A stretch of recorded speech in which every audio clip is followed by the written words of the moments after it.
ನೋಡಿ, ಈಗ ರಾಜ್ಯದಲ್ಲಿ ನಮ್ಮ ಕಾವೇರಿ ನೀರಿಗಾಗಿ ಹೋರಾಟಗಳು ನಡೀತಾ ಇದ್ದಾವೆ. ಎಲ್ಲರೂ ಕೂಡ ಎಲ್ಲ ಸಂಘಟನೆಗಳು ಕೂಡ ಒಮ್ಮತದಿಂದ ನಿಂತ್ಕೊಂಡಿದ್ದಾವೆ. ಕಾವೇರಿ ನೀರನ್ನ ನಾವು ಹರಿಬಿಡೋದಿಲ್ಲ ಅಂತ ಹೇಳಿ. ಬಟ್ ಆದ್ರೆ ಉತ್ತರ ಕರ್ನಾಟಕದ ಜನ ಪ್ರಶ್ನೆ ಮಾಡ್ತಾ ಇದ್ದಾರೆ, ನಮ್ಮನ್ನ ಯಾಕೆ ನಿರ್ಲಕ್ಷ್ಯ ಮಾಡ್ತಾ ಇದ್ದೀರಿ ಅಂತ ಹೇಳಿ. ಆ ಕುರಿತ ಡೀಟೇಲ್ಸ್ ನಿಮ್ಮ ಮುಂದೆ.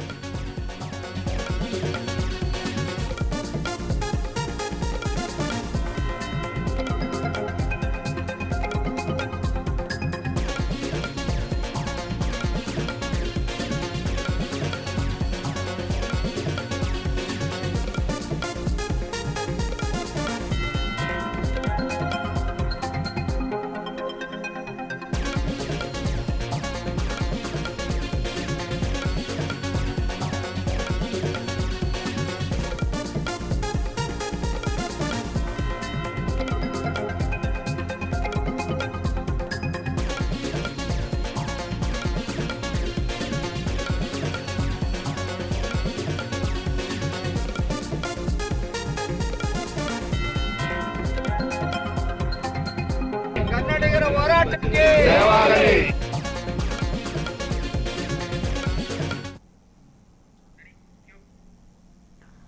ಕಾವೇರಿಗೆ ಮಾತ್ರ ಕಹಳೆಯನ್ನ ಮೊಳಗಿಸ್ತಾರೆ. ಉತ್ತರ ಕರ್ನಾಟಕದ ಜನ ಏನು ಮಾಡಿದ್ದಾರೆ, ಯಾಕಿಷ್ಟು ನಿರ್ಲಕ್ಷ್ಯ ಅಂತ ಹೇಳಿ ಉತ್ತರ ಕರ್ನಾಟಕದ ಮಂದಿ ಪ್ರಶ್ನೆ ಮಾಡ್ತಾ ಇದ್ದಾರೆ.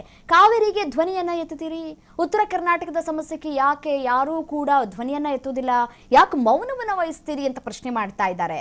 ನೋಡಿ, ಮಹದಾಯಿ ವಿಚಾರ ಬಂದಂತಹ ಸಂದರ್ಭದಲ್ಲಿ ಅಥವಾ ಕೃಷ್ಣ ವಿಚಾರದಲ್ಲಿ ಯಾಕೆ ಎಲ್ಲರೂ ಕೂಡ ಸೈಲೆಂಟ್ ಆಗಿರ್ತೀರಿ, ಯಾಕೆ ನಮ್ಮ ಪರವಾಗಿ ಯಾರು ಕೂಡ ಧ್ವನಿ ಎತ್ತೋದಿಲ್ಲ, ಉತ್ತರ ಕರ್ನಾಟಕ ಮಂದಿ ಅಂತಂದ್ರೆ ಅಷ್ಟು ನಿರ್ಲಕ್ಷ್ಯನಾ ಅಂತ ಪ್ರಶ್ನೆ ಮಾಡ್ತಾ ಇದ್ದಾರೆ. ಬರ ಬರ್ತಾ ಇದೆ, ವಲಸೆ ತಾಂಡವ ಆಡ್ತಾ ಇದೆ, ಇಷ್ಟೆಲ್ಲ ಆಗ್ತಾ ಇದ್ರು ಕೂಡ ಯಾಕೆ ಯಾರು ಕೂಡ ಏನು ಮಾತನಾಡ್ತಾ ಇಲ್ಲ, ಇಷ್ಟೊಂದು ಮತ್ಸರ ಯಾಕೆ ಅಂತ ಪ್ರಶ್ನೆ ಮಾಡ್ತಾ ಇದ್ದಾರೆ ಉತ್ತರ ಕರ್ನಾಟಕದ ಮಂದಿ.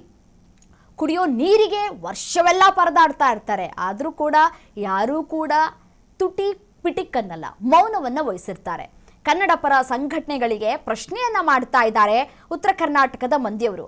ನಮ್ಮ ಮೇಲೆ ಯಾಕಿಷ್ಟು ತಾತ್ಸಾರ, ನಮ್ಮ ಮೇಲೆ ಯಾಕಿಷ್ಟೊಂದು ಬೇಜವಾಬ್ದಾರಿತನ ಅಂತ ಹೇಳಿ ಪ್ರಶ್ನೆಯನ್ನ ಮಾಡ್ತಾ ಇದ್ದಾರೆ. ನೋಡಿ, ನದಿ ನೀರಿನ ಸಮಸ್ಯೆ ಅಂತ ಬಂದಂತಹ ಸಂದರ್ಭದಲ್ಲಿ ಎಲ್ಲ ನದಿಗಳು ಒಂದೇ ಅಲ್ವಾ ಅಂತ ಹೇಳ್ತಾ ಇದ್ದಾರೆ. ಸೊ ನಮ್ಮ ಮಂದಿ ಅಂದ್ರೆ ಉತ್ತರ ಕರ್ನಾಟಕದ ಮಂದಿ ಪ್ರತಿ ಬಾರಿಯೂ ಕೂಡ ಮಳೆ ಆಗದೇ ಇದ್ದಂತಹ ಸಂದರ್ಭದಲ್ಲಿ ಎಷ್ಟು ಸಮಸ್ಯೆಯನ್ನು ಅನುಭವಿಸ್ತಾ ಇರ್ತೀವಿ. ಬಿಸಿಲಿನ ಬೇಗೆ ಹೆಚ್ಚಾಗಿಯೂ ಕೂಡ ಇರುತ್ತೆ, ಬಹಳಷ್ಟು ತೊಂದರೆಗಳನ್ನು ಕೂಡ ಅನುಭವಿಸ್ತಾ ಇರ್ತೀವಿ. ಮಹದಾಯಿ ಹೋರಾಟದಲ್ಲಿ ಯಾರೂ ಕೂಡ ಭಾಗಿಯಾಗೋದಿಲ್ಲ. ಕೃಷ್ಣ ವಿಚಾರಕ್ಕೆ ಸಂಬಂಧಪಟ್ಟಂತೆ ಯಾರೂ ಕೂಡ ಯಾವ ಸಂಘಟನೆಗಳು ಕೂಡ ತಿರುಗಿಯೂ ಕೂಡ ನೋಡೋದಿಲ್ಲ. ಉತ್ತರ ಕರ್ನಾಟಕದ ಮಂದಿ ಕರ್ನಾಟಕಕ್ಕೆ ಸೇರಿದವರು ಅಲ್ವಾ ಅಂತ ಹೇಳಿ ಪ್ರಶ್ನೆ ಮಾಡ್ತಾ ಇದ್ದಾರೆ. ನಾವು ಎಲ್ಲಿ ಹೋಗಬೇಕು, ನಾವು ಪ್ರತಿಭಟನೆಯಲ್ಲಿ ಭಾಗಿಯಾದಂತಹ ಸಂದರ್ಭದಲ್ಲಿ ಯಾವ ಸೆಲೆಬ್ರಿಟಿಗಳು ಕೂಡ ಬರೋದಿಲ್ಲ, ಯಾವ ಶಾಸಕರು ಯಾವ ಸಚಿವರು ಕೂಡ ಭಾಗಿಯಾಗೋದಿಲ್ಲ. ಆದರೆ ಈ ಕಾವೇರಿ ನದಿ ನೀರು ಹಂಚಿಕೆ ವಿಚಾರಕ್ಕೆ ಸಂಬಂಧಪಟ್ಟಂತೆ ಪ್ರೊಟೆಸ್ಟ್ಗಳ ಮೇಲೆ ಪ್ರೊಟೆಸ್ಟ್ ಅನ್ನ ನಡೆಸ್ತೀರಿ, ಅದೇ ರೀತಿಯಾಗಿ ಕರ್ನಾಟಕ ಬಂದನ್ನ ಮಾಡ್ತೀರಿ, ನಾವು ಕೂಡ ಒಮ್ಮತದಿಂದ ನಿಮಗೆ ಸಹಮತವನ್ನ ಸೂಚಿಸ್ತೀವಿ, ನಾವು ಏನ್ ಮಾಡಿದೀವಿ ಅಂತ ಹೇಳಿ ಪ್ರಶ್ನೆಯನ್ನ ಮಾಡ್ತಾ ಇದ್ದಾರೆ ಉತ್ತರ ಕರ್ನಾಟಕದ ಮಂದಿ. ನೋಡಿ, ಇಲ್ಲಿ ಬಹಳ ಮುಖ್ಯವಾಗಿ ಚರ್ಚೆಗೆ ಬಂದಿರುವಂತಹದ್ದು ಒಂದಷ್ಟು ಅಂಶಗಳಿದೆ, ನಾನು ನಿಮ್ಗೆ ಹೇಳ್ತಾ ಹೋಗ್ತೀನಿ. ಚರ್ಚೆ 1, ಕಾವೇರಿಗಾಗಿ ಒಗ್ಗಟ್ಟು ಪ್ರದರ್ಶನವನ್ನ ಮಾಡ್ತೀರಿ. ಕನ್ನಡ ಸಂಘಟನೆಗಳು ಉತ್ತರ ಕರ್ನಾಟಕದ ಸಮಸ್ಯೆ ಅಂತ ಬಂದಂತಹ ಸಂದರ್ಭದಲ್ಲಿ ಯಾಕೆ ನೀವು ನಮ್ಮ ಜೊತೆ ಕೈ ಜೋಡಿಸೋದಿಲ್ಲ ಅಂತ ಹೇಳಿ ಪ್ರಶ್ನೆ ಮಾಡ್ತಾ ಇದ್ದಾರೆ. ಇನ್ನು ಚರ್ಚೆ 2, ಮಹದಾಯಿ ಮತ್ತೆ ಕೃಷ್ಣ ವಿಷಯ ಬಂತು ಅಂತಂದ್ರೆ ಯಾಕೆ ಸೈಲೆಂಟ್ ಆಗ್ತೀರಿ, ಯಾಕೆ ಮೂಗಿನ ಮೇಲೆ ಬೆರಳಿಟ್ಕೊಳ್ಳುವಂತಹ ಕೆಲಸವನ್ನ ಮಾಡ್ತೀರಿ, ಒಂದ್ ಕಣ್ಣಿಗೆ ಬೆಣ್ಣೆ ಒಂದ್ ಕಣ್ಣಿಗೆ ಸುಣ್ಣ ಯಾಕೆ ಬೆಳಿತೀರಿ ಅಂತ ಪ್ರಶ್ನೆ ಮಾಡ್ತಾ ಇದ್ದಾರೆ. ಚರ್ಚೆ 3, ಕಾವೇರಿಗೆ ಧ್ವನಿಯನ್ನ ಎತ್ತುತ್ತೀರಿ. ನಮ್ಮ ಮಂದಿ ಅಂತಂದ್ರೆ ನಿಮಗೆ ಅಷ್ಟೊಂದು ನಿರ್ಲಕ್ಷ್ಯನ, ನಾವು ಮನುಷ್ಯರಲ್ವಾ, ಹಾಗಾದ್ರೆ ನಮಗೂ ಕೂಡ ಕುಡಿಯೋ ನೀರಿಗೆ ಅವಶ್ಯಕತೆ ಇದೆ ಅನ್ನೋದು ಗೊತ್ತಿಲ್ವಾ, ಬರಗಾಲ ತಾಂಡವ ಆಡ್ತಾ ಇರ್ತಾರೆ, ಗುಳೆ ಹೋಗ್ತಾ ಇರ್ತಾರೆ, ಇದ್ಯಾವುದು ನಿಮಗೆ ಗೊತ್ತಾಗೋದಿಲ್ವಾ ಅಂತ ಪ್ರಶ್ನೆ ಮಾಡ್ತಾ ಇದ್ದಾರೆ. ಚರ್ಚೆ 4, ಉತ್ತರ ಕರ್ನಾಟಕದ ಸಮಸ್ಯೆಗಳಿಗೆ ಯಾವ ಸಂಘಟನೆಗಳು ಕೂಡ ಸಾಥನ್ನ ಕೊಡ್ತಾ ಇಲ್ಲ, ಯಾಕೆ ಅಂತ ಹೇಳಿ ಪ್ರಶ್ನೆ ಮಾಡ್ತಾ ಇದ್ದಾರೆ. ನಾವೆಲ್ಲರೂ ಕೂಡ ಒಮ್ಮತದಿಂದ ನಿಮಗೆ ಸಾಥ್ ಕೊಡ್ತೀವಿ, ನೀವು ನಮಗೂ ಕೂಡ ಸಾಥ್ ಕೊಡ್ಬೋದಲ್ವಾ ಸಂಘಟನೆಗಳು.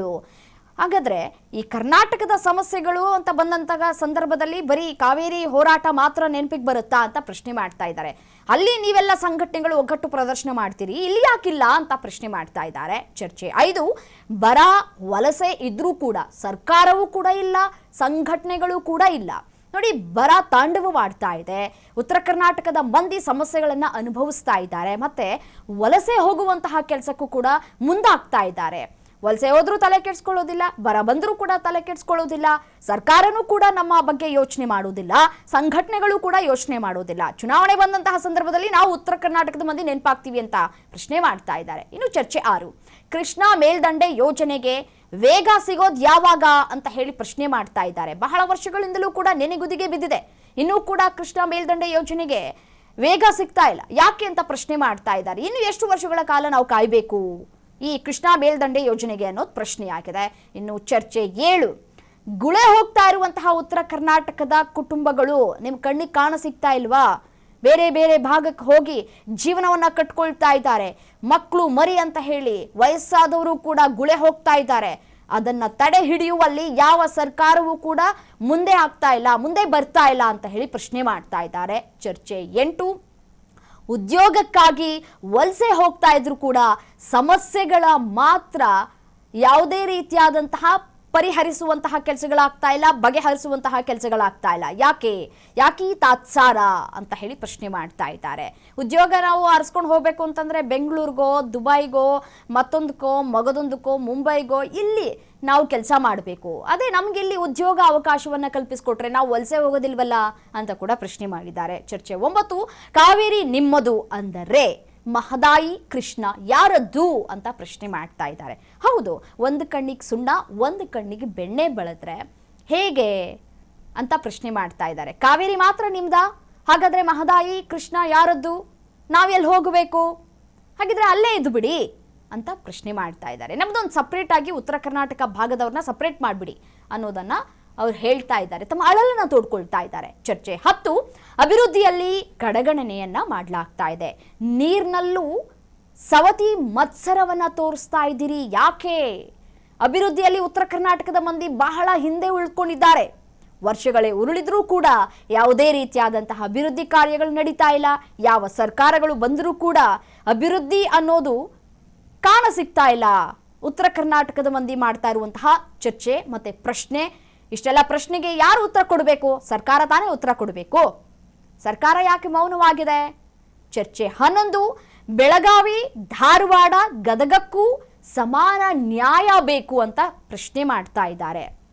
ಅಫ್ಕೋರ್ಸ್ ಕರ್ನಾಟಕ ಅಂತ ಬಂದಂತಹ ಸಂದರ್ಭದಲ್ಲಿ ನಾವೆಲ್ಲರೂ ಒಂದೇ ಅನ್ನುವಂತಹ ಸಂದೇಶವನ್ನು ರವಾನೆ ಮಾಡ್ತೀವಿ. ಆದರೆ ಬೆಳಗಾವಿ, ಧಾರವಾಡ, ಗದಗ ಅಂತ ಬಂದಂತಹ ಸಂದರ್ಭದಲ್ಲಿ ಒಂದು ಕಡೆ ಯಾವುದೇ ರೀತಿಯಾದಂತಹ ಒಗ್ಗಟ್ಟು ಪ್ರದರ್ಶನ ಮಾಡೋದಿಲ್ಲ, ಯಾವ ಸಂಘಟನೆಗಳು ಕೂಡ ಭಾಗಿಯಾಗುವುದಿಲ್ಲ, ಯಾವ ಕನ್ನಡ ಪರ ಹೋರಾಟಗಾರರು ಕೂಡ ಭಾಗಿಯಾಗುವುದಿಲ್ಲ, ಯಾವ ನಾಯಕರುಗಳು ಕೂಡ ಭಾಗಿಯಾಗುವುದಿಲ್ಲ, ಯಾವ ಸಚಿವರು ಯಾವ ಶಾಸಕರುಗಳು ಕೂಡ ಭಾಗಿಯಾಗುವುದಿಲ್ಲ. ಕಷ್ಟಪಟ್ಟು ಒಂದು 15-20 ಕಿಲೋಮೀಟರ್ ನಾವು ಹೋಗಿ ಕುಡಿಯೋ ನೀರನ್ನು ಒತ್ಕೊಂಡು ಬರ್ತೀವಿ ಬಿಂದಿಗೆಯಲ್ಲಿ, ಅದು ಕೂಡ ಯಾರ ಕಣ್ಣಿಗೂ ಕೂಡ ಕಾಣಸಿಗೋದಿಲ್ಲ. ವಿದ್ಯಾರ್ಥಿಗಳು ಶಾಲೆಗೆ ಹೋಗಬೇಕು ಅಂತಂದರೆ ಒಂದಷ್ಟು ಕಿಲೋಮೀಟರ್ ನಡ್ಕೊಂಡು ಹೋಗಬೇಕು, ಬಸ್ಸಿನ ವ್ಯವಸ್ಥೆ ಇರೋದಿಲ್ಲ, ಸರಿಯಾದ ರಸ್ತೆ ವ್ಯವಸ್ಥೆ ಇರೋದಿಲ್ಲ. ಇಷ್ಟೆಲ್ಲ ಸಮಸ್ಯೆಗಳ ಮಧ್ಯೆ ಕುಡಿಯುವ ನೀರಿಗಾಗಿ ನಾವು ಸಾಕಷ್ಟು ಹೋರಾಟಗಳನ್ನು ಮಾಡ್ಕೊಂಡು ಬಂದಿದ್ದೀವಿ. ಯಾರೂ ಕೂಡ ನಮ್ಮನ್ನ ಸಮಾನವಾಗಿ ಯಾಕೆ ನೋಡೋದಿಲ್ಲ ಅಂತ ಹೇಳಿ ಪ್ರಶ್ನೆ ಮಾಡ್ತಾ ಇದ್ದಾರೆ ಉತ್ತರ ಕರ್ನಾಟಕದ ಮಂದಿ. ಅವರ ಪ್ರಶ್ನೆಯಲ್ಲೂ ಕೂಡ ನ್ಯಾಯ ಇದೆ. ಅವ್ರು ಮಾಡ್ತಾ ಇರುವಂತಹ ಪ್ರಶ್ನೆ